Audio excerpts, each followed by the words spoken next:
Hello everyone, welcome to today's class. आप सबका स्वागत है आज की क्लास में। तो आज हम जो है इम्पॉर्टेंट टॉपिक मॉडर्न हिस्ट्री का डिस्कस करने जा रहे हैं। It's very important with respect to modern history. ठीक है, आपका कोई भी एग्ज़ाम हो जैसे UPSC, state civil services, SSC, जिसमें मॉडर्न हिस्ट्री पार्ट है, उसमें रिवॉल्ट ऑफ 1857 बहुत इम्पॉर्टेंट कंपोनेंट रहेगा। ठीक है, इसलिए हम इसे पूरा डिटेल में डिस्कस करेंगे। ठीक है, तो चलिए स्टार्ट करते हैं फिर रिवॉल्ट ऑफ 1857 से, जिसको हम first war of Indian independence भी बोलते हैं। 1857 की क्रांति, जिसे आज़ादी की पहली लड़ाई भी माना जाता है। तो देखिए, अभी हम इसमें अलग अलग एस्पेक्ट्स कवर करेंगे, जैसे इमीडिएट कॉज, इसका तुरंत क्या कारण रहा, क्यों हुआ ये, उसके बाद और क्या फैक्टर्स रहे और क्या कारण रहे इसके पीछे। क्योंकि अगर हम किसी क्रांति की इतनी महत्वपूर्ण बात कर रहे हैं, इतनी हम बोल रहे हैं कि इम्पॉर्टेंट है वो क्रांति, ठीक है, हमने रिवॉल्ट को नाम भी दिया Indian first war of Indian independence, तो ये श्योर है कि उसके पीछे और भी रीजंस रहे होंगे, राइट।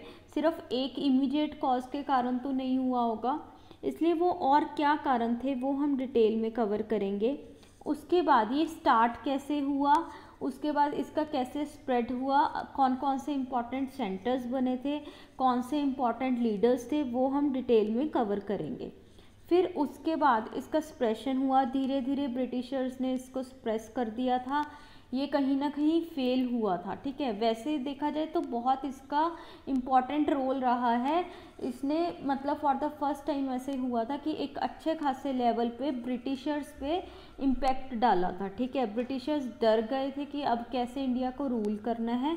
उन्होंने अपना पूरा तरीका जो है इंडिया को रूल करने का चेंज कर दिया था इसके कारण, वो भी हम कवर करेंगे इसके इम्पैक्ट में। ठीक है, तो चलिए स्टार्ट करते हैं फिर आज का टॉपिक रिवॉल्ट ऑफ 1857। अब देखिए, आप सबने जो है मंगल पांडे की कहानी तो सुनी होगी, राइट। मूवी भी आई थी आमिर खान की। तो उसमें क्या था, मंगल पांडे ने जो है अपने ऑफिसर्स को मार दिया था। उसने अपने 2 ऑफिसर्स को, ठीक है, जिनका नाम था हक्सन और बोग, उन दोनों को मार डाला, क्योंकि वो कह रहे होते हैं उसे कि एनफील्ड राइफल को आप यूज़ करें। पर मंगल पांडे वो मना कर देता है, उनकी बात नहीं सुनता और उन पे गोली चला देता है। तो अब ये एनफील्ड राइफल्स का क्या किस्सा था फ्रेंड्स। जो ये एनफील्ड राइफल्स थी ना, ये ब्रिटिशर्स ने इंट्रोड्यूस की थी, नई राइफल्स थी। ठीक है, इसमें कार्ट्रिजेस होते थे, कारतूस होते थे, जैसे आप ये पिक्चर में भी देख सकते हैं। ठीक है, ये कारतूस था। इसकी जो इसको काओ और पिग की फैट से इसको बाहर से ग्रीस किया होता था। ठीक है, बाहर इसकी एक कवरिंग होती थी जिसमें काओ और पिग की फैट लगी होती थी। तो जो ये सोल्जर्स होते थे, इनको ये बाइट करना पड़ता था पहले अपने मुंह से, फिर उसके बाद इसको गन में लोड करते थे। तो अब क्या प्रॉब्लम, यहाँ पे प्रॉब्लम क्या थी, जो ये काओ और पिग फैट थी, ठीक है, इससे कहीं ना कहीं जो सोल्जर्स थे हमारे इंडियन सोल्जर्स, उनके सेंटिमेंट्स जो थे हर्ट हो रहे थे। ठीक है, उनकी फीलिंग्स जो थी हर्ट हो रही थी। क्यों हो रही थी, अब देखिए आप, ये किससे बने हुए थे, काओ प्लस पिग की फैट से, ऐसा माना गया था। ठीक है, तो काओ की जो फैट है ये हिंदूज के लिए आप देखेंगे तो काओ इम्पॉर्टेंट है हिंदूज के लिए। ठीक है, सेक्रेड एनिमल माना जाता है, तो हम तो पूजा करते हैं गाय की, राइट। तो एक साइड पे ये था, ठीक है, तो हिंदू सोल्जर्स, तो वो तो इससे परेशान थे कि क्यों, हम कैसे इसको अपने मुंह से मतलब दांतों से बाइट कर सकते हैं, राइट। उसके बाद पिग जो है, पिग मुस्लिम्स के लिए अच्छा नहीं मानते, मुस्लिम्स जो होते हैं वो पिग को अच्छा नहीं मानते, ठीक है, हराम वगैरह मानते हैं, तो इसलिए ये उनके लिए अच्छा नहीं था। अब इस कारण जो है मुस्लिम सोल्जर्स को भी प्रॉब्लम थी। तो कहीं ना कहीं जो हमारे इंडियन सोल्जर्स थे, चाहे हिंदू सोल्जर चाहे मुस्लिम सोल्जर, उनको ये जो एनफील्ड राइफल ब्रिटिशर्स ने इंट्रोड्यूस की थी, इससे प्रॉब्लम हो गई थी। उन्होंने मना कर दिया था कि हम ये यूज़ नहीं करेंगे। ठीक है, अब जैसे हमने मंगल पांडे की बात की, उसने बैरकपुर की वो कैंटोनमेंट थी, बैरकपुर में छावनी थी, ठीक है, 34th नेटिव इन्फेंट्री, तो वहाँ पे उसने जो है अपने ऑफिसर्स को मार डाला था इसी चक्कर में। इससे पहले भी फरवरी आप 1857 में देखेंगे तो बहरमपुर में भी ऐसे जो है सोल्जर्स ने मना कर दिया था कि हम नहीं यूज़ करेंगे आपकी एनफील्ड राइफल्स को, ठीक है। तो ये इमीडिएट कॉज था, तुरंत यही एक मेन कारण था कि क्यों रिवॉल्ट ऑफ 1857 आया, क्योंकि सोल्जर्स ने मना कर दिया था कि हम नहीं यूज़ करेंगे। उसके बाद अब क्या होता है, ठीक है, हमने देखा कि कैसे ये जो है मेन एक रीज़न जो बना इमीडिएटली जिसके बाद रिवॉल्ट ऑफ 1857 स्टार्ट हुआ, वो एनफील्ड राइफल्स की इंट्रोडक्शन बनी थी, ठीक है। एनफील्ड राइफल जिसमें हमने बात की कि काऊ और पिग की फैट मिली होती थी, उससे वो कार्ट्रिजेस जो है आप ये पिक्चर में भी देख सकते हैं, तो इसकी ग्रीस जो है वो काऊ और पिग फैट की होती थी, तो सब सोल्जर्स को हमारे प्रॉब्लम हो गई थी, ठीक है। उसके बाद जैसे हमने देखा कि रिवॉल्ट ऑफ 1857 एक बहुत जो है अच्छे खासे लेवल पे हुआ था, ठीक है। तो अब इतने बड़े लेवल पे अगर ये कोई रिवॉल्ट होना है तो ये ज़रूरी है कि उसके पीछे और भी कुछ कारण रहे होंगे, राइट। तो बोलते हैं क्या हो रहा था कि काफ़ी टाइम से जो है ये इसका जो है एक जैसे हम कहते हैं कि बॉम्ब की तरह इसमें भर रही थी, ठीक है। रीजंस और भी बहुत सारे थे और ये इकट्ठे होते गए रीजंस और ये फट गया बॉम्ब, ठीक है, in the form of revolt of 1857, ठीक है। तो वो जो बॉम्ब फटा वो एकदम से धमाका हुआ, रिवॉल्ट ऑफ 1857 हो गया, ठीक है। अब वो क्या रीजंस थे जो हमारे भरते गए और यहाँ पे धमाका हो गया, तो वो हम रीजंस अभी डिटेल में कवर करने लगे हैं। तो इसका थोड़ा पहले हम ब्रिटिशर्स का बैकग्राउंड देख लेते हैं, उससे आपको ज़्यादा क्लैरिटी मिलेगी, ठीक है। तो देखिए क्या होता है, अभी 1757 में फ्रेंड्स बहुत इम्पॉर्टेंट इवेंट होता है, वो है बैटल ऑफ प्लासी, ठीक है। उसके बाद 1764 में बैटल ऑफ बक्सर होती है, ठीक है। तो ये बहुत इम्पॉर्टेंट बैटल्स हैं, इसमें क्या होता है ब्रिटिशर्स जो हैं जीत जाते हैं, ठीक है।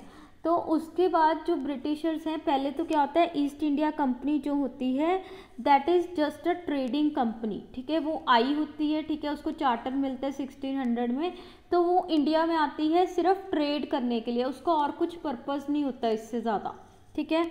बट धीरे धीरे ये जो बैटल्स मैंने बताई आपको 1757 की बैटल ऑफ प्लासी और उसके बाद 1764 की बैटल ऑफ बक्सर, ठीक है, इससे क्या हुआ जो है ब्रिटिश की पावर बहुत ज़्यादा बढ़ गई, ठीक है। उन्हें दीवानी राइट्स मिल जाते हैं 1764 की बैटल के बाद। इसका क्या मतलब था, अब वो रेवेन्यू इकट्ठा कर सकते थे, धीरे धीरे वो टेरिटरीज जो इंडियन टेरिटरीज थी उनको कॉन्कर करने लगे, ठीक है, वो उनकी पावर ज़्यादा इम्पॉर्टेंट होती गई। तो यहाँ से अब ये 1757 का आप टाइम पीरियड देखेंगे एंड 1857, ठीक है, ये 100 साल बहुत इम्पॉर्टेंट रहे, इसमें ब्रिटिशर्स ने जो है अपनी पावर को बहुत इंक्रीज़ कर लिया, ठीक है। अलग अलग इंडियन टेरिटरीज़ को उन्होंने कॉन्कर करना, कब्जा करना शुरू कर दिया और इससे उनकी जो पॉलिसीज़ थी ऐसी एक्सपेंशनिस्ट पॉलिसीज़ थी, इससे क्या हो रहा था हमारा इंडिया का हर सेक्शन, चाहे आप लगा लीजिए वो किसान हो, ज़मींदार हो, हमारे सोल्जर्स हों, ठीक है, हमारे कोई इंडस्ट्रीज़ हैं, आर्टिसंस हैं, ठीक है, तो सबका बहुत ज़्यादा नुकसान हो रहा था फ्रेंड्स, ठीक है। हमारे इंडियन रूलर्स का बहुत नुकसान हो रहा था। तो ये जो ब्रिटिशर्स थे, ठीक है, इन्होंने बहुत बुरी तरह हमारे जो है इंडियंस को परेशान किया। तो वही सारे फैक्टर्स थे जो इकट्ठे होके एक बॉम्ब की तरह रिवॉल्ट ऑफ 1857 की फॉर्म में फटे। तो वो हम कवर करते हैं अब क्या क्या हुआ था, ठीक है। तो हम देखिए बेसिकली क्या देखेंगे, हम पॉलिटिकल कॉजेज़ देखेंगे, इकोनॉमिक कॉजेज़ देखेंगे, military causes and then religious causes, ठीक है। तो चलिए स्टार्ट करते हैं पॉलिटिकल कॉजेज़ के साथ। अब देखिए पॉलिटिकली क्या क्या डेवलपमेंट्स हो रही थी, क्या चेंजेस हो रही थी, ब्रिटिशर्स क्या पॉलिसीज लेके आ रहे थे जिसके कारण जो है हमारे इंडियन रूलर्स को प्रॉब्लम हो रही थी। तो सबसे पहले क्या था, जैसे हमने बात की कि ये अपनी जो है पावर को बढ़ा रहे थे ब्रिटिशर्स, ठीक है, इंडियन टेरिटरीज पे कब्जा कर रहे थे। तो इन्होंने अलग अलग पॉलिसीज़ चला ली। फॉर एग्जांपल सबसे पहले बहुत इंपॉर्टेंट है फ्रेंड्स, ये आपके किसी भी एग्ज़ाम में आपसे पूछा जा सकता है, ठीक है, डॉक्ट्राइन ऑफ लैप्स। ठीक है, डॉक्ट्राइन ऑफ लैप्स अगर आप देखेंगे ये किसकी पॉलिसी थी, लॉर्ड डलहौजी की। अब इसके अंडर आपने सुना होगा रानी झांसी का किस्सा, राइट। रानी झांसी का क्या था, उनका खुद के सन जो उनका खुद का लड़का था उसकी डेथ हो जाती है, ठीक है। उसके बाद वो एक अडॉप्ट करती हैं बच्चा, ठीक है। तो क्योंकि उस टाइम पे क्या होता है, ये जो लॉर्ड डलहौजी की पॉलिसी थी, ठीक है, डॉक्ट्राइन ऑफ लैप्स, इसमें क्या था कि अगर आपके किंगडम का कोई भी आगे वंश का मतलब नहीं है, खानदान चलाने के लिए आपका हेयर नहीं है, ठीक है, तो वो किंगडम जो है वो ब्रिटिशर्स के अंडर आ जाएगा। तो अभी रानी झांसी के केस में क्या हुआ, उन्होंने इसी चीज़ के लिए अपना हेयर बनाने के लिए, ठीक है, अपना वारिस जैसे होता है, तो उन्होंने एक बच्चे को अडॉप्ट कर लिया था, ठीक है। बट जो ब्रिटिशर्स होते हैं वो उसको मानने से इनकार कर देते हैं कि हम अडॉप्टेड हेयर को नहीं मानेंगे। तो इसी तरह वो झांसी को भी जो है कैप्चर कर लेते हैं, झांसी पे कब्जा कर लेते हैं अंडर डॉक्ट्राइन ऑफ लैप्स, ठीक है। तो डॉक्ट्राइन ऑफ लैप्स का बेसिकली मतलब वही था कि जो है अगर किसी भी किंगडम का, इंडियन जो हमारी स्टेट्स थी उनका हेयर नहीं होगा, वारिस नहीं होगा, तो वो जो है स्टेट वो ब्रिटिशर्स के अंडर आ जाएगी। तो इसके मतलब डॉक्ट्राइन ऑफ लैप्स में अगर आप देखेंगे तो हमारी बहुत स्टेट्स जैसे सतारा हो गया, ठीक है, संबलपुर, जैतपुर, झांसी, नागपुर, ये सारे जो हैं डॉक्ट्राइन ऑफ लैप्स में कैप्चर हो गए थे। तो देखिए कितना नुकसान हो रहा था हमारे रूलर्स को, राइट। फिर उसके बाद एक और पॉलिसी थी सब्सिडरी अलायंस, ठीक है। सब्सिडरी अलायंस जो थी वो वेलेस्ली ने इंट्रोड्यूस की थी 1798 में, ठीक है।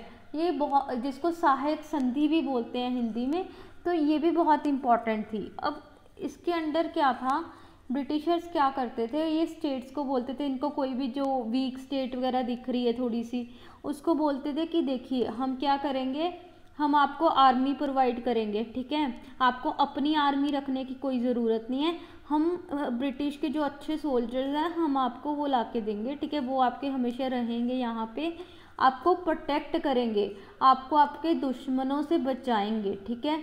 पर उसके बदले क्या होगा, आपको हमें जो है कुछ मेंटेनेंस देनी पड़ेगी आर्मी की, ठीक है, हमें कुछ पेमेंट वगैरह करनी होगी, तो वो आपको करनी होगी, ठीक है, आपको खुद की जो है कोई आर्मी रखने की ज़रूरत नहीं है।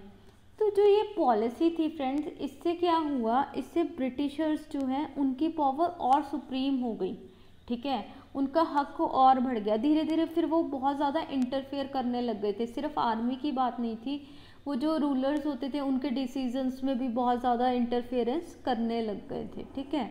तो इस तरह से जो सब्सिडरी अलायंस की पॉलिसी है वो भी जो इंडियन रूलर्स होते हैं उनके लिए परेशानी का कारण बन जाती है।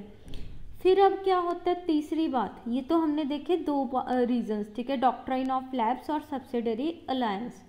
उसके बाद क्या होता है, अवध की एनेक्सेशन, ये बहुत इंपॉर्टेंट है, इसमें यूपीएससी पे उन्होंने क्वेश्चन भी पूछा हुआ है।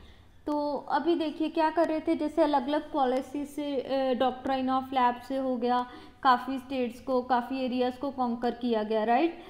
बट अब क्या हो गया था, अवध बहुत इंपॉर्टेंट एरिया था, पर अब ब्रिटिशर्स को कुछ समझ नहीं आ रहा था कि इसको किस बेस पे कैप्चर करें। तो उन्होंने क्या बोला कि यहाँ पे जो है मिस एडमिनिस्ट्रेशन हो रही है, यहाँ पे प्रशासन अच्छे से नहीं चल रहा, ठीक है, तो इसलिए हम इसको कैप्चर कर रहे हैं, हम ब्रिटिशर्स जो हैं हम इसको अच्छे से यहाँ पे चलाएंगे। तो देखेंगे आप मेनली धक्के से ही उन्होंने, मतलब कोई अच्छा खासा रीज़न नहीं दिया था उन्होंने, ठीक है, और अवध को कैप्चर कर लिया था। फिर वहाँ पे बाद में बेगम हजरत महल होती हैं, वो रिवॉल्ट करती हैं इसी चक्कर में, ठीक है। तो ऐसे करके अवध की पावर उन्होंने ख़त्म की। फिर उसके बाद जो मुगल्स थे, ठीक है, ब्रिटिशर्स से पहले हमारे यहाँ पे मुगल्स का अच्छा खासा रूल था, राइट, ठीक है। तो उन्होंने, ब्रिटिशर्स ने अब मुगल्स की पावर को भी ख़त्म कर दिया और बोल दिया कि आगे अब जो तुम्हारे लास्ट जैसे एम्परर था बहादुर शाह जाफर, ठीक है, मुगल्स का, तो उसके बाद बोल दिया कि आगे अब जो तुम्हारे बच्चे होंगे, ठीक है, तो तो हम उसको किंग नहीं कंसीडर करेंगे, उसको एम्परर नहीं मानेंगे, वो सिर्फ एक प्रिंस की तरह रहेगा। ठीक है, तो ऐसे करके मुगल्स की भी पावर कम हो रही थी। तो इस तरह से फिर जैसे नाना साहेब थे राइट, जिन्होंने कानपुर से हम देखेंगे रिवॉल्ट को लीड किया था, वो जो मराठा के पेशवा थे बाजीराव टू, उनके अडॉप्टेड सन थे। ठीक है, अडॉप्ट किए हुए थे। तो ब्रिटिशर्स ने क्या किया, उनकी पेंशन भी रोक दी। तो अब उस कारण जो है नाना साहेब को भी प्रॉब्लम हो गई थी। तो इस तरह से जो इंडियन रूलर्स थे, इंडियंस की जो अपनी स्टेट्स थी, ठीक है, वो इफ़ेक्ट हो रही थी, उनकी पावर जो है ब्रिटिशर्स ने ख़त्म कर दी थी। ठीक है, तो इस तरह से ये पॉलिटिकल कॉजेज़ हमने देखे रिवॉल्ट ऑफ 1857 के। ठीक है, अब नेक्स्ट क्या आता है, इकोनॉमिक कॉजेज़।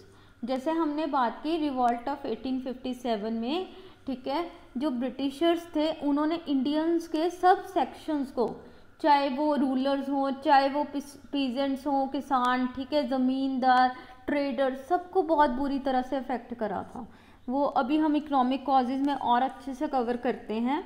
तो देखिए सबसे पहले क्या था, आप देखेंगे एक्सप्लॉयटेशन ऑफ पीजेंट्स। अब पीजेंट्स का क्या चक्कर था, बेसिकली ब्रिटिशर्स ने क्या किया, इन्होंने रेवेन्यू सिस्टम्स इंट्रोड्यूस किए। ठीक है, for example permanent settlement act करा था, ठीक है, जिसको हम ज़मींदारी सिस्टम भी बोलते हैं। ठीक है, किसने करा था, ये भी इम्पॉर्टेंट है, लॉर्ड कॉर्नवालिस ने किया था। ये आपको याद रखना है, कई बार पूछ लिया जाता है। ठीक है, तो उसके बाद रियोतवाड़ी सिस्टम था। ठीक है, उसके बाद जो है महलवाड़ी सिस्टम था। तो ये 3 सिस्टम्स थे। इसके अंडर जो ब्रिटिशर्स थे इन्होंने टैक्सेशन बहुत ज़्यादा कर दी थी। ठीक है, जो हमारे इंडियन पीजेंट्स थे उनको बहुत ज़्यादा टैक्सेस पे करने पड़ते थे, जो लैंड रेवेन्यू था बहुत ज़्यादा था, जिससे उनको जो है बहुत सफ़र करना पड़ता था। अब पीजेंट्स क्या करते थे, बेचारे किसान, उनके पास अगर नहीं इतनी इनकम हुई, ठीक है, तो वो क्या करते थे, वो कर्जा ले लेते थे मनी लेंडर से। मनी लेंडर ने क्या करना, उनको ज़्यादा इंटरेस्ट पे जो है कर्जा देना, राइट। तो फिर वो नहीं चुका पाते थे, तो धीरे धीरे कब्जे के जो कर्जा होता था उसके अंडर ही वो मर जाते थे बेचारे हमारे जो ज़मींदार थे। ठीक है, तो इतनी बुरी हालत हो रही थी। अब जैसे इन्होंने क्या किया, ब्रिटिशर्स ने जो परमानेंट सेटलमेंट एक्ट था, राइट, उसमें क्या करा, इन्होंने किया ज़मींदारी सिस्टम। इसमें कि ज़मींदारों को बोला कि तुम जो है किसानों से हमें रेवेन्यू इकट्ठा करके दोगे, ठीक है, और वो फिर मतलब उसका थोड़ा बहुत हिस्सा तुम रखोगे, बाकी हमें जमा करवाओगे, राइट। ठीक है, तो उसमें ज़मींदार्स को भी प्रॉब्लम हुई, क्योंकि इन्होंने अगर एक आपको अगर माइंड में रखना होगा, सनसेट क्लॉज दिया था इन्होंने उसके अंडर, ठीक है, परमानेंट सेटलमेंट एक्ट के अंडर, कि अगर कोई ज़मींदार हमें जो है टैक्स वगैरह कलेक्ट करके, जो डेट हमने डिसाइड करी है, ठीक है, इस डेट को तुमने जो है सारा टैक्स किसानों से ला के कलेक्ट करके जमा करके हमें देना है। ठीक है, मान लीजिए आपने कल तक हमें देना है, ठीक है, तो अगर कल शाम तक आप हमें नहीं दे पाएंगे, ये किस ज़मींदारों को बोलते थे, तो जो है आपकी प्रॉपर्टी को हम ले लेंगे, आपकी प्रॉपर्टी हमारी हो जाएगी। ठीक है, आपकी ज़मीन हमारी हो जाएगी। तो इसी तरह से इन्होंने क्या किया, अवध में 21,000 तालुकदार थे, उनकी ज़मीनें कैप्चर कर ली थी। ठीक है, तो इस तरह से जो छोटे बेचारे ज़मींदार होते थे, बड़े बड़ों को तो इतना नहीं खैर फ़र्क होता था, छोटे ज़मींदारों पे बहुत फ़र्क पड़ता था।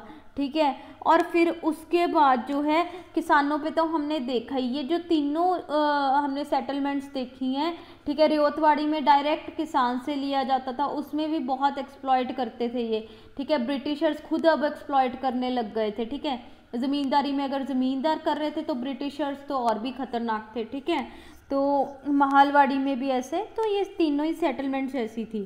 तो बेचारे जो किसान थे उनका बुरा हाल हो गया, ज़मींदार्स का बुरा हाल हो गया। ठीक है, उसके बाद हमारा आता है traditional handicrafts, very important friends. हमारी जो इंडस्ट्रीज़ थी, हमारी ट्रेडिशनल इंडस्ट्रीज़, उनको इन्होंने पूरी तरह तबाह कर दिया था ब्रिटिशर्स ने।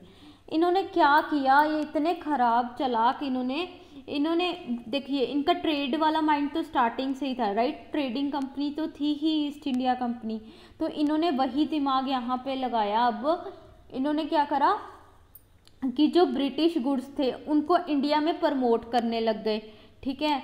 और रॉ मटेरियल जैसे इंडिया से जाता था तो ब्रिटिश के जो गुड्स थे उनके तो रेट कम रखे, ठीक है, उन पे ड्यूटीज़ वगैरह भी कम थी, और जो इंडियन गुड्स थे उन पे एक्सपोर्ट ड्यूटीज़ बहुत ज़्यादा कर दी, ठीक है। तो क्या हुआ, वो जो थे बहुत महंगे हो गए, वो बाहर जाके जो है सेल नहीं हो सकते थे, और इंडिया में जो ब्रिटिश गुड्स थे वो सस्ते दामों पे मिल रहे थे। तो इससे क्या हुआ, जो हमारे इंडियन गुड्स थे उनकी वैल्यू कम हो गई, हमारी इंडस्ट्रीज़ की वैल्यू कम हो गई, राइट, ठीक है। डी इंडस्ट्रियलाइजेशन का फेज़ आ गया था अभी। जो ये डी इंडस्ट्रियलाइजेशन का फेज़ हम बोल रहे हैं, इसके कारण जो हमारे आर्टिसंस थे जो इंडियन गुड्स प्रोड्यूस कर रहे थे, उनका बेचारे की रोटी जो थी वो ख़त्म होने लग गई, ठीक है, उनका जो इनकम थी वो ख़त्म होने लगी, राइट, ठीक है। तो वो बेचारे जो हैं अनएम्प्लॉयड होने लग गए, उनका काम ख़त्म हो रहा था। दूसरी तरफ क्या हुआ, पहले उनको इंडियन जो रूलर्स थे वो पेट्रोनेज वगैरह दे देते थे, कुछ फाइनेंशियली हेल्प कर देते थे इंकरेज करने के लिए उनकी एक्टिविटीज़ को, राइट, ठीक है। पर अब जो इंडियन रूलर्स थे उनकी तो खुद की पावर ख़त्म होने लग गई थी, है ना, हमने अभी देखा पॉलिटिकल कॉजेज़ में। तो वहाँ से भी जो है सोर्स ऑफ इनकम जो हमारे ट्रेडिशनल आर्टिसंस वगैरह थे इनका ख़त्म हो रहा था। तो किस तरह से देखिए इनको मार पड़ रही थी। तो ब्रिटिशर्स ने अपने गुड्स को प्रमोट किया, इंडियन गुड्स को ख़त्म करा, इंडियंस की इंडस्ट्रीज़ जो थी अभी हमारी बिल्कुल ख़राब हो गई थी, ख़त्म हो गई थी, ठीक है, डिस्ट्रक्शन हो गई थी अच्छे से। उसके कारण जो है बेरोज़गारी, अनएम्प्लॉयमेंट, सारी प्रॉब्लम्स आ गई थी। उसके बाद अब क्या हुआ, ये हमने देखा है इकोनॉमिक कॉजेज़ जिसमें सबको फ़र्क पड़ रहा था, ज़मींदार, किसान, हमारे ट्रेडिशनल आर्टिसंस, राइट, सबकी बुरी हालत थी। उसके बाद third very important military causes. अब मिलिट्री कॉजेज़ में देखिए हमने देखा, वो तो इमीडिएट में तो हमने देखा ही था कि कैसे सोल्जर्स ने रिवॉल्ट किया था, ठीक है, वो कार्ट्रिजेस के कारण। उसके बाद और क्या हो रहा था सोल्जर्स के साथ, बहुत ज़्यादा प्रॉब्लम थी फ्रेंड्स। क्या था, देखिए अभी हमारी आर्मी में अगर देखेंगे इंडियन सोल्जर्स भी थे उस टाइम पे, यूरोपियन सोल्जर्स भी थे। तो ये इंडियन और यूरोपियन में बहुत ज़्यादा भेदभाव होता था। आप सैलरी की बात कर लीजिए, उसमें भेदभाव, ठीक है, आप कुछ पोजीशन देने की बात कर लीजिए, इंडियंस का जो रैंक था वो सूबेदार से ऊपर नहीं करते थे, चाहे वो कितना भी टाइम फौज में लगा लें, ठीक है, कितनी भी कंट्रीब्यूशन दे दें इनको ब्रिटिशर्स के लिए, ठीक है, पर उनका सूबेदार से ऊपर रैंक ही नहीं होता था उस टाइम पे। तो बहुत प्रॉब्लम थी उनको। फिर उसके बाद वो क्या करते थे कि जैसे इनके भट्टा करके फॉरेन अलाउंस देते थे वो लोग, कि अगर आप जैसे इंडिया में नहीं लड़ाई कर रहे, राइट, आप बाहर जाके ब्रिटिशर्स के लिए लड़ाई कर रहे हैं, तो उसमें अगर तो यूरोपियन सोल्जर हो तो आपको एक अलाउंस मिलेगा, ठीक है, जिसको हम भट्टा बोलते थे। बट इंडियंस के लिए वो भी नहीं था, उनको कोई फॉरेन अलाउंस जो भट्टा था वो नहीं मिलता था। तो बहुत इनको भेदभाव फेस करना पड़ता था, ठीक है। एक तो ये मेन कॉज हो गया। दूसरी बात क्या थी, इनको बोला गया है सिपॉइज जो हमारे सोल्जर्स थे, peasants in uniform, very important.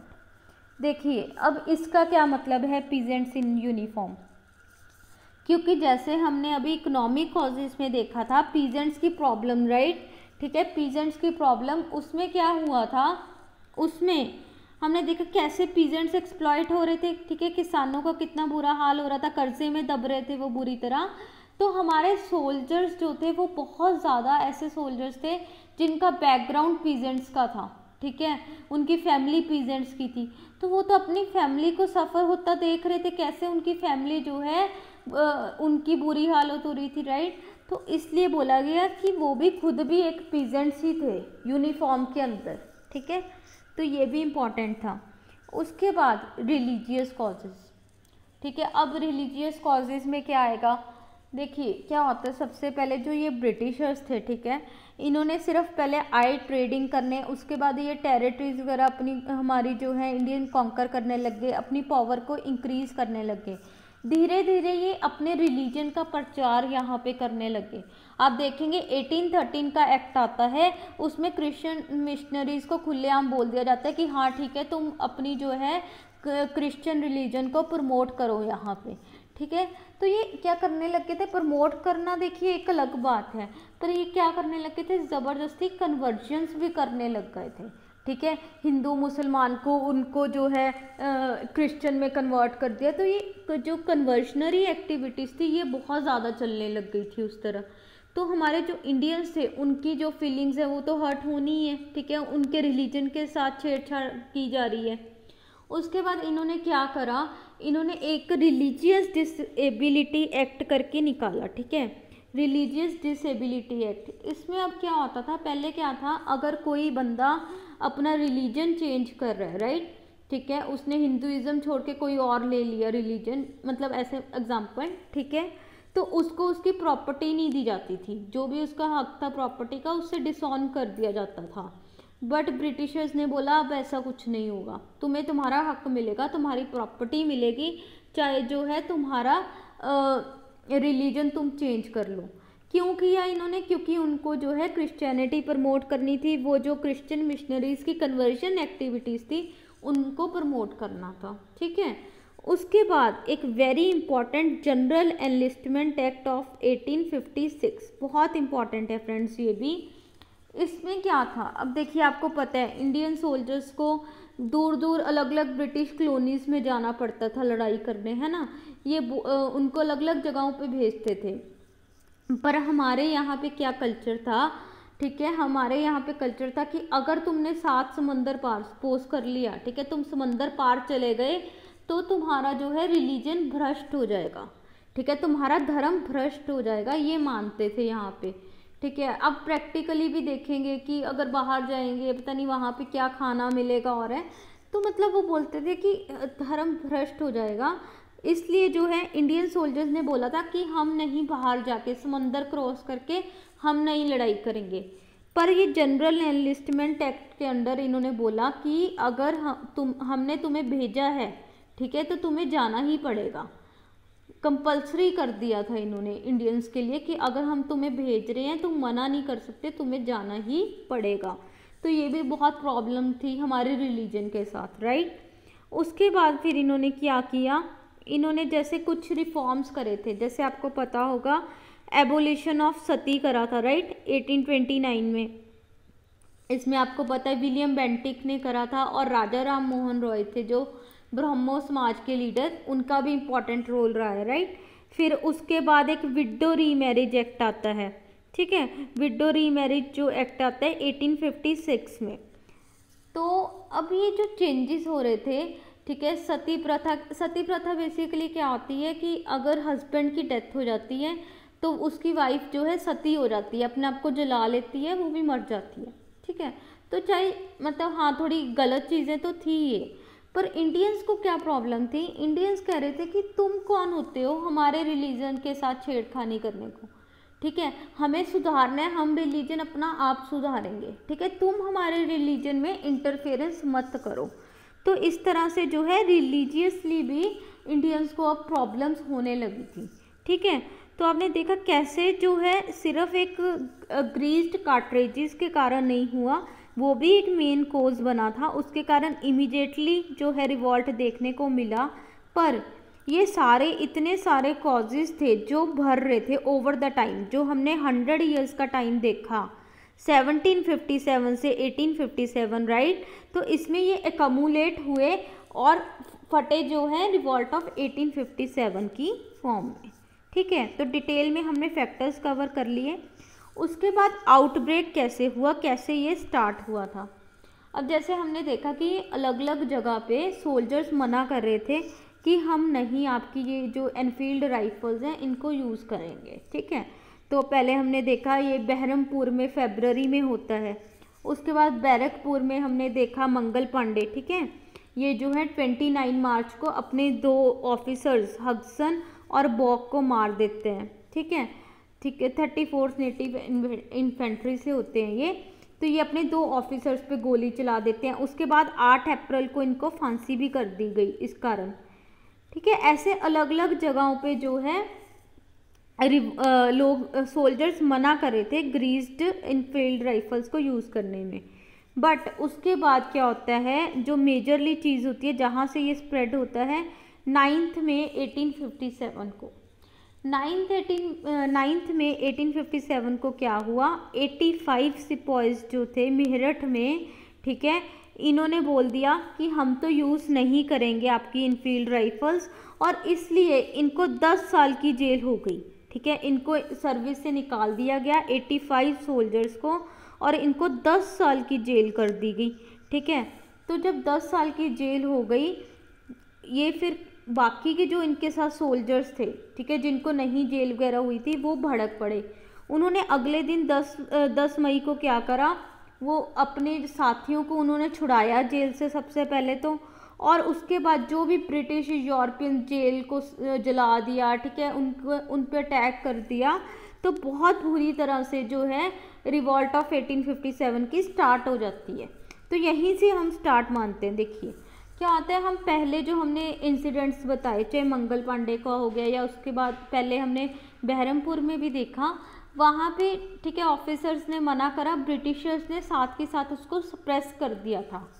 पर यहाँ पे जो मेरठ में हुआ 9 और 10 मई को, ठीक है, इसको वो सप्रेस नहीं कर पाए, ये बहुत बुरी तरह से आगे बढ़ गया।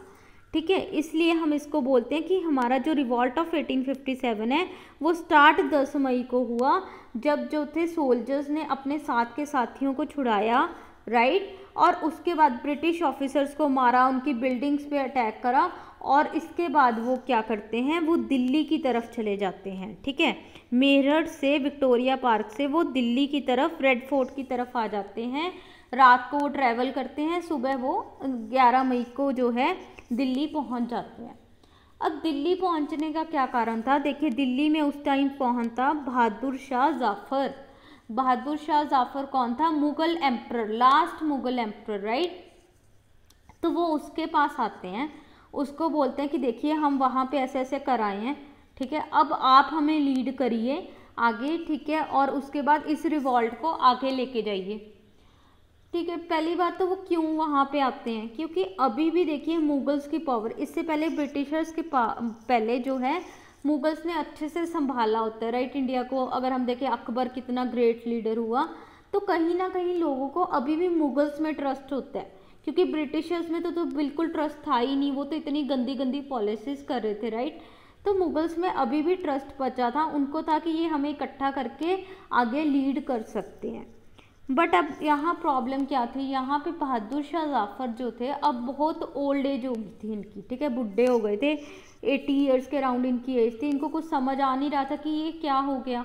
फिर इनका एक लीडर होता है जनरल बख्त खान, ठीक है, वो भी बोलता हो रहा है, तो ये कहते हैं चलो ठीक है, इनको बोलते हैं कि आप लीडर बन जाओ, आप हमें लीड करो, ठीक है, ये भी मान जाते हैं भी हाँ ठीक है, पजल तो हो ही गए होते हैं, भी हो क्या रहा है समझ नहीं आ रहा, बस इनको आके बोला, पंप सा भर दिया, तो ये भी रेडी हो गए भी हाँ जी चलो ठीक है, हम लड़ाई करते हैं ब्रिटिशर्स के साथ। ज़्यादा सोचा नहीं, इन्होंने अपने जो है चीफ्स वगैरह को बुलाया कि हाँ भाई स्प्रेड कर दो इधर उधर, कि ऐसे रिवॉल्ट करना है हमें, ठीक है। तो ऐसे करके जो है हमारा रिवॉल्ट 1857 का स्टार्ट हो जाता है, राइट। उसके बाद देखिए क्या होता है, स्प्रेड कैसे हुआ रिवॉल्ट का। अब जैसे मेरठ से दिल्ली गए, दिल्ली से अब अलग अलग रीजन्स में स्प्रेड हो जाता है, हमारे इम्पॉर्टेंट कुछ सेंटर्स बन जाते हैं। देखिए कौन कौन से, दिल्ली हमने देखा बहादुर शाह जाफर थे, उनका एक बहुत मेजर मिलिट्री कमांडर था जनरल बख्त खान। ये आपको याद रखने हैं, ठीक है, कई बार आपको एग्जाम में मैच द कॉलम्स आ सकते हैं, ठीक है, या वैसे क्वेश्चन आ सकते हैं, तो ये थोड़े से माइंड में आपको इम्पॉर्टेंट सेंटर्स रखने हैं, ठीक है। उसके बाद कानपुर में नाना साहेब जो हमने देखा था बाजीराव टू के अडॉप्टेड सन थे, राइट, उनके साथ तात्या टोपे थे, ठीक है, ये वाले। उसके बाद झांसी तो आपको पता ही है, रानी झांसी, ठीक है, तो इनकी प्रॉब्लम थी। उसके बाद लखनऊ की बात हमने जैसे करी थी, बेगम हजरत महल जो अवध वाला एरिया था, ठीक है, बेगम हजरत महल थे, उनके माइनर सन थे आगे बरगिस कादिर। एंड देन जगदीशपुर कंवर सिंह, ये बहुत इंपॉर्टेंट है क्योंकि ये भी बहुत ओल्ड एज के होते हैं, ज़मींदार होते हैं और बहुत इंपॉर्टेंट पार्टिसिपेशन करते हैं। जगदीशपुर बिहार में आ जाता है, ठीक है, तो ये आप देख सकते हैं मैप में भी, दिल्ली, मेरठ, बरेली, ठीक है, फैज़ाबाद, लखनऊ, कानपुर, झांसी, तो ये सारे इंपॉर्टेंट सेंटर्स बने जो हैं रिवॉल्ट ऑफ 1857 के। ठीक है। उसके बाद देखिए यहाँ पे अब अच्छे खासा रिवॉल्ट होने लगा था, राइट।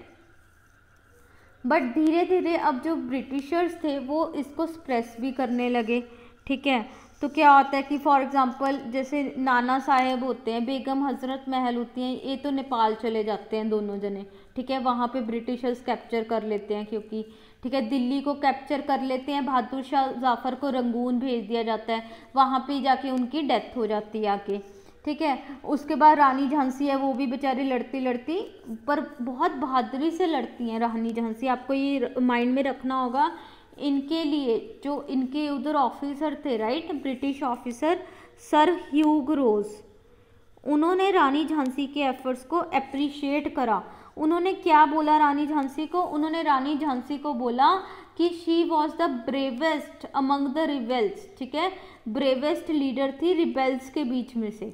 मतलब कितनी बड़ी बात है, कोई ब्रिटिश ऑफिसर जो ओपोजिशन में था, हमारे ही दुश्मन था, उसने जो है रानी झांसी की कंट्रीब्यूशन को उसने बाद में जो है उसकी तारीफ करी, ठीक है, कि she was the bravest among the rebels, rebels में सबसे बहादुर थी वो। तो ये आपको कई बार पूछ भी लिया जाता है कि किसने बोला था? सर ह्यूग रोज ने। किसके लिए? रानी झांसी के लिए, राइट, ठीक है। तो वो बहुत बहादुरी से लड़ती हैं पर फाइनली उनकी जो है वो शहीद हो जाती हैं वो 1858 में बैटलफील्ड में, ठीक है। तो इस तरह से जो है फिर तांते टोपे होते हैं, ठीक है, वो भी गुरिल्ला वॉर कर रहे होते हैं सेंट्रल इंडिया में, पर वहाँ पे भी उनका जो है कोई खुद का ही उनका दोस्त वगैरह ब्रिटिशर्स को बता देते हैं, ठीक है, वो पकड़े जाते हैं, फिर उनको भी मार दिया जाता है 1859 में, ठीक है। तो ऐसे करके जो है बहुत सारे सिपॉइज को, रिबेल्स को जो है ब्रिटिशर्स ने हैंग भी कर दिया, ठीक है।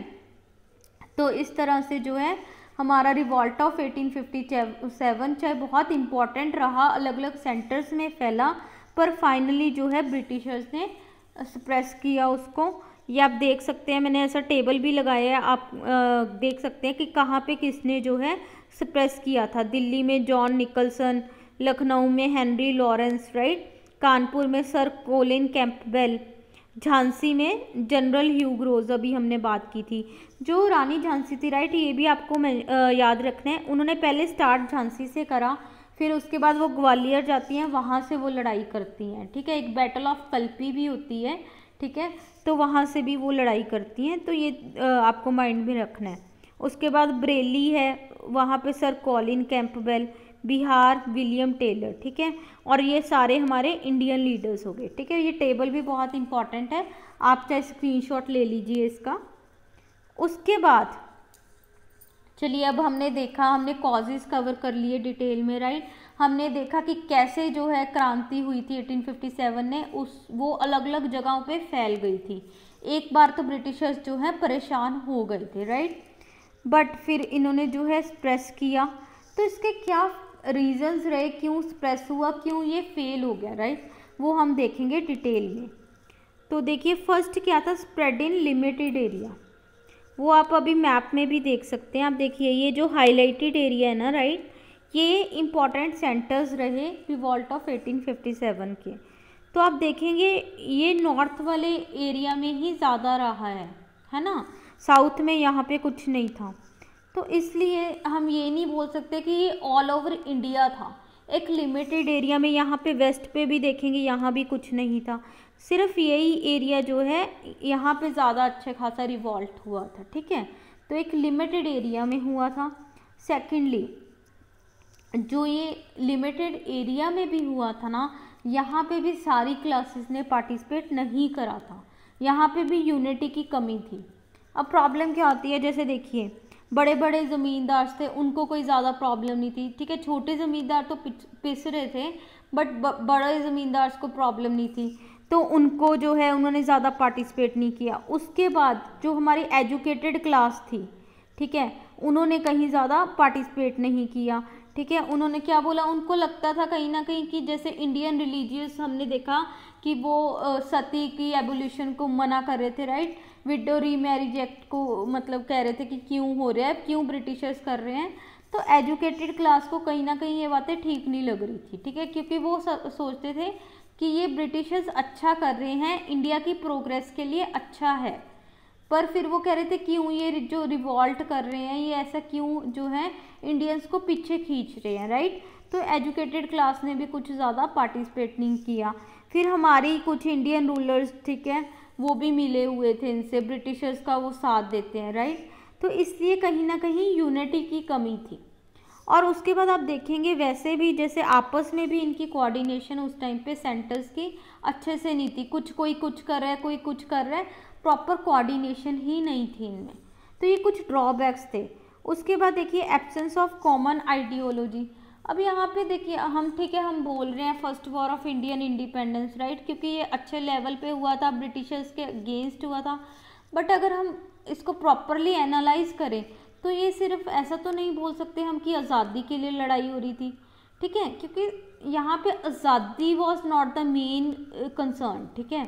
हम ये नहीं कह रहे थे हम आज़ादी के लिए लड़ रहे हैं, पर यहाँ पे क्या था, सारे लोग जो थे, सारे लीडर्स अपनी अपने रीजंस के कारण लड़ रहे थे, ठीक है। हाँ, ब्रिटिशर्स की कॉमन जो गलतियाँ थी, उनकी गलत पॉलिसीज थी, उनके अगेंस्ट था, बट एक कॉमन आइडियोलॉजी नहीं थी। देखिए झांसी की रानी थी, वो अपना डॉक्ट्राइन ऑफ लैप्स में उनकी झांसी को गड़बड़ किया था, वो तो लड़ रही थी, ठीक है। बाजीराव टू का हमने देखा, नाना साहेब, उनकी पेंशन नहीं आ रही थी इसलिए वो लड़ रहे थे, राइट। उसके बाद अवध का देखा, वो मिस एडमिनिस्ट्रेशन पे अनेक्स हुआ था इसलिए वो लड़ रहे थे। तो इनका सबका कहीं ना कहीं अपना मेन कॉज था। बहादुर शाह जाफर क्यों लड़ रहे थे, उनको सिपाहीज ने बोल दिया जी भी लड़ लो, ठीक है, आप हमें लीड करो, वो उसलिए लड़ने लग गए। उनको ये भी था कि मेरे भी आगे बच्चों को जो है वो रिकॉग्नाइज तो करेंगे नहीं, हाँ ठीक है मैं भी लड़ लेता हूँ। तो इनके सबके अपने अपने कॉज थे, कोई कॉमन आइडियोलॉजी अभी नहीं बनी थी, ठीक है। तो ये भी एक इम्पॉर्टेंट फैक्टर था इनके फेलियर का। या कहीं तो ये स्पिरिट होती कि हाँ जी हम तो इंडिपेंडेंस के लिए लड़ रहे हैं, जो हमने लेटर ऑन देखा हमारी इंडियन मूवमेंट में, पर उस टाइम पे अगर हम कहें कि वो वाली स्पिरिट थी तो नहीं थी, ठीक है। उसके बाद सुपीरियर आर्म्स ऑफ ब्रिटिश, वो तो था ही। देखिए हमारे यहाँ पे आपको पता है ब्रिटिश जो इंडियंस थे वो तलवार से लड़ रहे हैं, ठीक है, वो भाले होते थे, राइट, तो उनसे लड़ रहे होते थे मेनली, ठीक है। राइफल्स वगैरह भी कुछ इतना नहीं था, और थी भी तो वो पुराने तरीके की इनकी। अब जैसे हमने देखा एनफील्ड राइफल्स इतनी अच्छी थी, उसके बाद इनका टेलीग्राफ सिस्टम था कोऑर्डिनेशन के लिए, वो इतना सही था। तो इनके पास जो थे इक्विपमेंट्स वो अच्छे खासे थे ब्रिटिशर्स के पास, इसलिए ये कुछ रीजंस रहे जिससे हमारा जो है रिवॉल्ट इतना सक्सेसफुल नहीं हो पाया। दो बहुत इम्पॉर्टेंट रहा, पर फिर भी जो है इतने अच्छे लेवल पे इसको सक्सेस नहीं मिला, ठीक है। उसके बाद इम्पैक्ट, वेरी इंपॉर्टेंट, बहुत इंपॉर्टेंट है फ्रेंड्स ये। आप ना चाहे आपका पॉलिटी का एग्ज़ाम भी हो उसके लिए भी इम्पॉर्टेंट है। उसमें भी हम जब कॉन्स्टिट्यूशन का एवोल्यूशन देखते हैं उसमें हम गवर्नमेंट ऑफ इंडियन एक्ट 1858 बहुत अच्छे से देखते हैं, ठीक है, और इसका इफेक्ट तो आता ही है, तो हिस्ट्री के लिए तो इम्पॉर्टेंट है ही है। तो देखिए अभी क्या होता है यहाँ पे, इतना इम्पॉर्टेंट हुआ, ये आप पिक्चर में भी देख सकते हैं। पहले क्या था, हमारी जो इंडियन टेरिटरीज रूल हो रही थी वो ईस्ट इंडिया कंपनी के अंडर हो रही थी, बट यहाँ पे अब ब्रिटिश को हो गया कि हम नहीं ईस्ट इंडिया कंपनी के सहारे इंडिया को छोड़ सकते, ठीक है। यहाँ पे तो इतनी इन्होंने गड़बड़, इनकी पॉलिसीज इतनी ख़राब थी कि यहाँ पे तो हमारे जो है रिवॉल्ट हो गया, ठीक है। वो तो चलो ठीक है इन्होंने सप्रेस कर लिया, कुछ हमारे इंडियंस में भी कमी रह गई, पर अगर ये कुछ और अच्छे लेवल पे ऐसे दोबारा हो गया तो ब्रिटिशर्स कहते हैं हमारा क्या होगा, ठीक है। तो वो डर गए थे, उनको हो गया कि हमें चेंजेस करने पड़ेंगे, राइट, इसलिए उन्होंने जो है सारा कुछ अपने अंडर ले लिया डायरेक्ट। अब क्राउन के अंडर जो है इंडियन टेरिटरीज की पावर आ गई थी, ठीक है। तो यहाँ पे अब क्या होता है, गवर्नमेंट ऑफ इंडिया एक्ट आता है 1858, जिसको हम act for better government of India भी बोलते हैं, ठीक है, गुड गवर्नमेंट ऑफ इंडिया भी बोलते हैं। तो इसमें सबसे पहले हमने देखा जो पावर थी वो ईस्ट इंडिया कंपनी से अब किसके पास आ गई थी, ब्रिटिश क्राउन के पास, ठीक है। दूसरी बात यहाँ पे क्या हुई, यहाँ पे अगर आप देखेंगे हमारे जो गवर्नर जनरल ऑफ इंडिया इस टाइम थे लॉर्ड कैनिंग, ठीक है, लॉर्ड कैनिंग थे। ये भी क्वेश्चन कई बार पूछ लिया जाता है कि कौन थे लॉर्ड कैनिंग। तो इसको अब जो है गवर्नर जनरल ऑफ इंडिया से इसको एडिशनल टाइटल दे दिया था वाइसरॉय ऑफ इंडिया, ठीक है। तो वाइसरॉय क्यों दे दिया कि इसको ब्रिटिश का जो है ब्रिटिश क्राउन का रिप्रेजेंटेटिव बना दिया गया था, इसलिए इनको ये टाइटल दे दिया था। ठीक है, उसके बाद अब यहाँ पे क्या करते हैं, ये यहाँ पे एक सेक्रेटरी ऑफ स्टेट करके ऑफिस बनाया जाता है। ठीक है, देखिए एक साइड तो वाइसरॉय हो गया जो हमने देखा अभी लॉर्ड कैनिंग था, दूसरी side secretary of state. Secretary of state क्या था, इन्होंने बोला कि आप ब्रिटेन में बैठोगे, ब्रिटेन कैबिनेट का ही मेंबर होता था ये। ठीक है, प्लस इसको 15 मेंबर की काउंसिल दी गई। ठीक है, कि ये आपको एडवाइस करेगी और आप जो है इंडिया के अब अफेयर्स को रेगुलेट करोगे, पॉलिटिकल एडमिनिस्ट्रेटिव जो भी अफेयर्स हैं आप इंडिया के रेगुलेट करोगे। और एक हमारा बंदा जो है इंडिया में बैठेगा, वाइसरॉय होगा वो। ठीक है, आप ब्रिटेन में बैठ के जो है देखोगे इसको। ठीक है, तो ऐसे करके ये एक सिस्टम यहाँ पे इस्टेब्लिश हुआ था। फिर उसके बाद और क्या किया, तो पहले क्या होता था, देखिए इसके पहले आप देखेंगे 1784 में राइट एक पिट्स एक्ट आता है। पिट्स एक्ट में क्या हुआ था, डुअल गवर्नमेंट बन गई थी। एक तो बोर्ड ऑफ कंट्रोल होता था जो ब्रिटिश क्राउन की तरफ से होता था, एक होता था कोर्ट ऑफ डायरेक्टर्स जो ईस्ट इंडिया कंपनी की साइड से होता था। ठीक है, तो जो ब्रिटिश बोर्ड ऑफ कंट्रोल था उसको बोला था कि तुम पॉलिटिकल अफेयर्स को देखोगे, एडमिनिस्ट्रेटिव को देखोगे, और कोर्ट ऑफ डायरेक्टर्स को बोला था तुम जो है कमर्शियल अफेयर्स को देखोगे। बट अब यहाँ पे क्या हुआ था, यहाँ पे ईस्ट इंडिया कंपनी ही हमने देखी कि उसकी ही पावर ख़त्म हो गई थी राइट। तो इसलिए ये जो डुअल सिस्टम था जो 1784 में इंट्रोड्यूस किया था वो भी ख़त्म कर दिया गया। ठीक है, ये भी ख़त्म हो ही गया। तो कई बार एग्जाम में पूछ लेते हैं कि डुअल सिस्टम ऑफ गवर्नमेंट जो 1784 में इंट्रोड्यूस हुआ था वो किस एक्ट के कारण ख़त्म हुआ, वो भी गवर्नमेंट ऑफ इंडिया एक्ट 1858 में हुआ। ठीक है, उसके बाद और क्या होता है, यहाँ पे हमने सेक्रेटरी ऑफ स्टेट की बात कर ली, वाइसरॉय की बात कर ली। अब यहाँ पे जैसे हमने बात की कि ब्रिटिशर्स को समझ आ गया था कि कहीं ना कहीं हमें इंडियंस को जो है रिस्पेक्ट देनी होगी, हम जो इनकी टेरिटरीज वगैरह कॉन्कर करे थे, बुरी हालत करे थे, वैसे अब नहीं चलेगा। ठीक है, तो इसलिए उन्होंने अब बोला कि हम जो है आपकी अब वो एनेक्सेशन वाली पॉलिसीज़ जो डॉक्ट्राइन ऑफ लैप्स हो गई या सब्सिडरी अलायंस वगैरह ऐसी पॉलिसीज़ अब बंद करते हैं। ठीक है, अब जो यहाँ के नेटिव स्टेट्स हैं उनको रिस्पेक्ट दी जाएगी। ठीक है, तो ऐसे किया। और उन्होंने क्या किया, अब उन्होंने जो Indian army, very important army थी, उसमें जो है सोल्जर्स की रेशियो उसको चेंज कर दिया था। ठीक है, इंडियन सोल्जर्स को कम कर दिया, यूरोपियन को बढ़ा दिया पहली बात तो।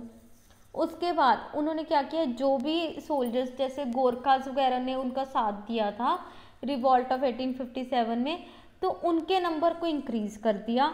जो मेन थे बंगाल वाले एरिया, बंगाल के, ठीक है, अवध के आप देखेंगे सिपॉइज है ना जिन्होंने मेनली पार्टिसिपेट किया था, उनके नंबर्स को उन्होंने कम कर दिया था। ठीक है, और इसके बाद जो डिवाइड एंड रूल की पॉलिसी थी उसको भी जो है इन्होंने इंटेंसीफाई करा, उसको आर्मी में भी अप्लाई किया, रिलीजन के बेस पे भी जो है यूनिट्स बनाए गए। ठीक है, ये कुछ नेगेटिव चीज़ें भी जो हैं इन्होंने करी थी। और उसके बाद अब जैसे हमने देखा कि इंडियंस को प्रॉब्लम हो रही थी कि उनके रिलीजन के साथ छेड़खानी की जा रही है, तो इन्होंने अब बोला कि ठीक है अब हम कुछ आपके वो नहीं करेंगे, हम रिस्पेक्ट करेंगे जो आपके राइट्स वगैरह।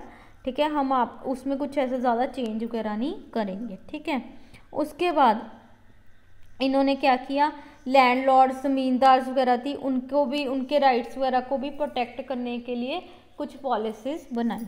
ठीक है, तो ये सारा गवर्नमेंट ऑफ इंडिया एक्ट जो हमने देखा रिवॉल्ट ऑफ 1857 के कारण जो चेंजेस इसने इंट्रोड्यूस किए। देखिए हमने स्टार्टिंग में ही बात की थी कि ये जो एक्ट आया इतना इम्पॉर्टेंट था कि इसने कम्प्लीटली जो रूल था इंडियन टेरिटरीज का ब्रिटिशर्स के अंडर उसको चेंज करके रख दिया था राइट। वो हम देख ही रहे हैं, पूरा जो है ईस्ट इंडिया कंपनी से अब ब्रिटिश क्राउन के अंडर हम आ गए थे। ठीक है, तो इतना बड़ा चेंज हुआ था, ये तभी चेंज हुआ क्योंकि ये इवेंट ही इतना बड़ा था राइट। अगर छोटा मोटा कुछ होता, पहले भी हुए थे इससे पहले, रिवॉल्ट ऑफ 1857 से पहले, वो ब्रिटिशर्स ने सप्रेस कर दिए और उससे कुछ ऐसा खास मेजर इफेक्ट नहीं हुआ।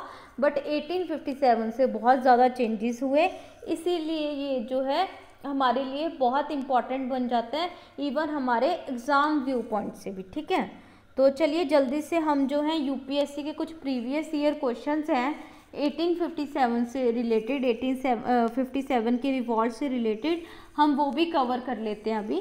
ठीक है, तो देखिए first question, the ruler of which one of the following states was removed from the power by the British on the pretext of mis governance. ठीक है, मिस गवर्नेंस के बेस पे कौन सी कहते प्रोविंस थी, कौन सी स्टेट थी जिसके रूलर को हटाया गया था? अवध, झांसी, नागपुर, सतारा। ठीक है, ये हमने अभी देखा था पॉलिटिकल कॉजेज में कि झांसी, नागपुर, सतारा, इनको तो डॉक्ट्राइन ऑफ लैप्स में करा था, राइट। अवध जो थी इसको मिस गवर्नेंस या मिस एडमिनिस्ट्रेशन आप बोल लीजिए, उसके बेसिस पे जो है कैप्चर किया था। ठीक है, वेरी इंपॉर्टेंट क्वेश्चन, ये यूपीएससी का प्रीवियस ईयर क्वेश्चन है। उसके बाद सेकंड क्वेश्चन है, who was the governor general of India during सिपाही म्यूटनी? ये भी हमने अभी देखा, लॉर्ड कैनिंग थे जिनको फर्स्ट वाइस रॉय बनाया गया था फिर बाद में। ठीक है, तो आपको ये भी पूछ सकते हैं फर्स्ट वाइस रॉय कौन था, या last governor general of India कौन था, या सिपाही म्यूटनी के टाइम पे कौन गवर्नर जनरल ऑफ इंडिया था? तो सबका आंसर क्या होगा? Lord Canning. अब थर्ड क्वेश्चन है, what was the object of Queen's Victoria's proclamation? ठीक है, क्वीन विक्टोरिया की जो प्रोक्लेमेशन थी, मतलब जो गवर्नमेंट ऑफ इंडिया एक्ट था 1858, इसी को हम बोलते हैं क्वीन विक्टोरिया की प्रोक्लेमेशन। तो इसका क्या ऑब्जेक्ट था? To disclaim any intention to annex Indian states. ठीक है, इसने बोल दिया था कि हम अब इंडियन स्टेट्स को जो है अनेक्स नहीं करेंगे। Second, to place the Indian administration under the British crown, India की एडमिनिस्ट्रेशन को अब ब्रिटिश क्राउन के अंडर लेके आना। Third, to regulate East India Company trade with India. ठीक है, तो ईस्ट इंडिया कंपनी के ट्रेड को रेगुलेट करना इंडिया के साथ, राइट। ये तीन ऑप्शन है। अभी देखिए इसमें आपको आप क्लियरली बता सकते हैं, हमने जो डिस्कस किया है अभी तक, फर्स्ट एंड सेकंड, राइट। इन्होंने बोला था हम इंडियन स्टेट्स को अब रिस्पेक्ट करेंगे, नहीं, ये डॉक्ट्राइन ऑफ लैप्स ख़त्म कर देंगे, राइट। उसके बाद इन्होंने ब्रिटिश क्राउन के अंडर ही सारी चीज़ें अब इंडिया की लेके आ गए थे, हमने वो देखा। थर्ड जो है, to regulate East India Company trade with India, ऐसा कुछ भी नहीं था। ये जो रेगुलेशन की बात है ये स्टार्ट हुई थी 1773 के एक्ट से। ठीक है, तो ये जो रेगुलेट करना ट्रेड को, फिर धीरे धीरे जैसे आप देखेंगे 1833 के एक्ट में पूरा ट्रेड जो है ईस्ट इंडिया कंपनी का जो है वो ख़त्म कर देते हैं, उसकी मोनोपली। ठीक है, तो इसमें ऐसा कुछ नहीं था, इसमें ईस्ट इंडिया कंपनी को ही ख़त्म कर दिया था इन्होंने। तो थर्ड एक और क्वेश्चन देख लेते हैं, fourth question, which one of the following statement does not apply to system of subsidiary alliance introduced by Lord Wellesley. ठीक है, ये 2018 में यूपीएससी में आया था कि ये सब्सिडरी अलायंस जो हमने देखा लॉर्ड वेलेस्ली का, राइट, तो इसमें जो है कौन सा इसका नहीं इस मतलब इसके लिए कौन सी स्टेटमेंट सही नहीं है? First, to maintain a large standing army at others expense. ठीक है, सेकंड है to keep India safe from Napoleonic danger. Third है to secure a fixed income for the company. Fourth है to establish British paramountcy over the Indian states. तो देखिए अभी हमने बात की थी कि ब्रिटिशर्स इसमें क्या बोलते थे, सहायक संधि सब्सिडरी अलायंस में, कि जो है हम आपको अपनी आर्मी देंगे पर उसकी मेंटेनेंस आपको करनी पड़ेगी, राइट। तो मेंटेन करना large standing army at others expense, दूसरे के खर्चे पे, तो ये तो सही हो गया, राइट। उसके बाद second, to keep India from Napoleonic danger, ये भी सही है। एक्चुअली उस टाइम क्या था, उस टाइम पे फ्रेंच वगैरह की पावर भी जैसे इंक्रीज़ हो रही थी, तो इनको कहीं ना कहीं से जैसे ब्रिटिशर्स को बचाना था कि जो इंडियन टेरिटरीज हैं, राइट, वो इंडियन किंग्स हैं, रूलर्स हैं, वो फ्रेंच से ना मिल जाए। ठीक है, नेपोलियन वगैरह उनसे ना मिल जाए, क्योंकि इनको था कि वो हमारे लिए खतरा बन जाएगा। ठीक है, आपस में अगर उनकी हो जाती है, जैसे आप देखेंगे टिप्पू सुल्तान भी जो है उनका बनता है फ्रेंच के साथ रिलेशन, तो इसको वही वो जो था इंडिया को उधर से निकालना था, इसलिए इन्होंने करा था। थर्ड, इन्होंने कहा to secure a fixed income for the company, ऐसा कुछ नहीं था, मतलब वो इंटेंशन नहीं था, ठीक है। डी था to establish British paramountcy over Indian states, ये तो था ही कि हाँ धीरे धीरे हम अपना जो कंट्रोल है वो ज़्यादा कर लेंगे, हम सुप्रीम हो जाएंगे। पहले तो हम बोलेंगे हम आपकी प्रोटेक्शन कर रहे हैं जी दुश्मनों से, फिर हम धीरे धीरे आपके अफेयर्स में इंटरफेयर कर रहे हैं कि यही करना है यही करना है, राइट। तो इनकी जो है इनकी इम्पोर्टेंस बढ़नी थी इंडियन स्टेट्स पे, तो ऐसा भी था, ठीक है। इसलिए सी ऑप्शन नहीं था, वो यहाँ पे आंसर हो जाएगा आपका, ठीक है।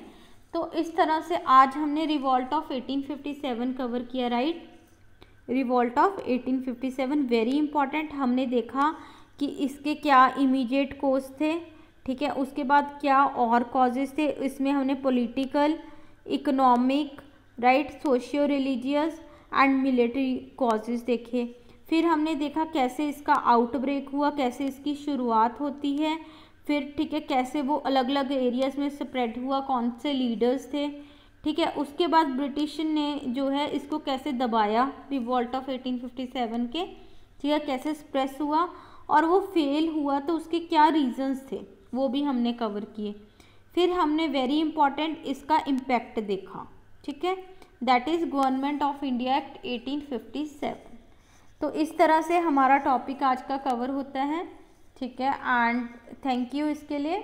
और आपका कुछ भी डाउट हो आप मेरे से पूछ सकते हैं, राइट। हमने प्रीवियस ईयर क्वेश्चंस भी डिस्कस कर लिए। बाकी अगर आपका कुछ भी डाउट होता है आप जो है कमेंट सेक्शन में पूछ सकते हैं। तो चलिए नेक्स्ट लेक्चर में मिलेंगे, till then bye bye, thank you.